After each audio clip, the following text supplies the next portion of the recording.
You know, the labor shortage continues to be a massive problem, and one remedy may be tapping into untapped talent pools for new workers, while at the same time keeping your current employees engaged and feeling valued.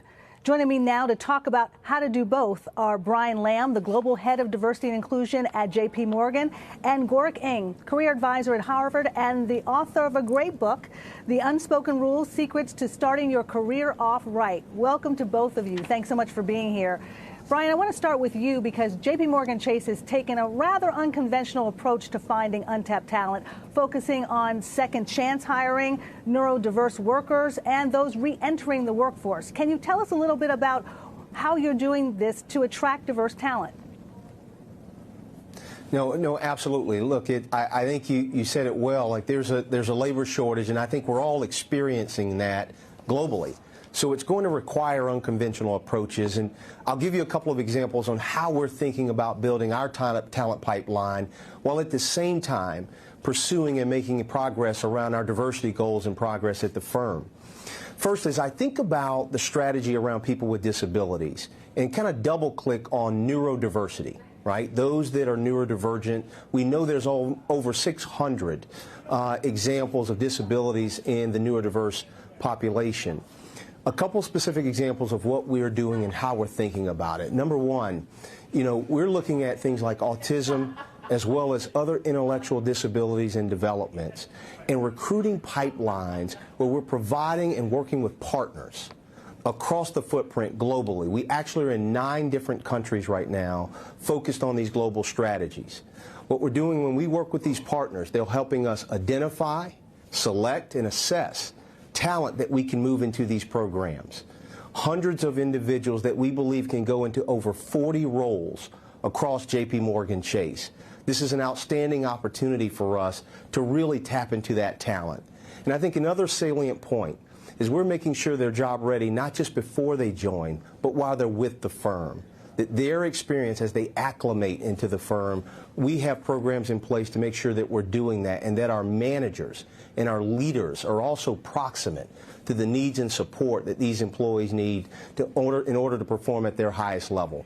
So we're really excited about this strategy, and it's really worked well, and we're going to continue to expand that in the marketplace and work with partners that can be that connective tissue for us as we build out this talent pipeline. Next, as we think about second chance, those that have criminal backgrounds, we know 1 in 3 Americans have a criminal background. That can create significant barriers to them entering the workforce. The actions that we're taking at J.P. Morgan Chase, a couple of specific examples. One, we call it banning the box, right? Eliminating that question on the initial application that speaks to, do you have a criminal background? Number 2, what are we doing to really work with partners in the marketplace that have the credibility and the expertise to help us with career coaching, right? Mock interviews, resume building, and the wraparound services that ultimately we can hire individuals into the workplace. We've seen those numbers significantly grow for us here at J.P. Morgan Chase. We're hiring thousands of individuals with criminal backgrounds into the workplace at our firm, and that is another specific example of what we're doing to make progress around tapping into these talent pools that have historically been left behind. You know, one thing that came up, Brian, in a survey that just was released today that CNBC did on women at work is the level of ambition for women that has increased actually during the pandemic. And how are companies addressing that? How are companies like J.P. Morgan addressing that, particularly with women who may have been out of the workforce and want to come back? Yep. Well, when you think about women in the workforce, there's so many really key considerations to make sure we're creating access and opportunity. When we think about that talent, I just want to give you a very specific example. When we think about our re-entry program here at J.P. Morgan Chase, it's a global program that we think about around the world. And specifically what we're doing, reflect on the last few years where we know a number of women have left the workplace for a number of reasons, personal reasons, reasons around caring for their children and their families, those that may be sick, or even their own well-being. We've got to create access and pathways for them to come back to the workplace.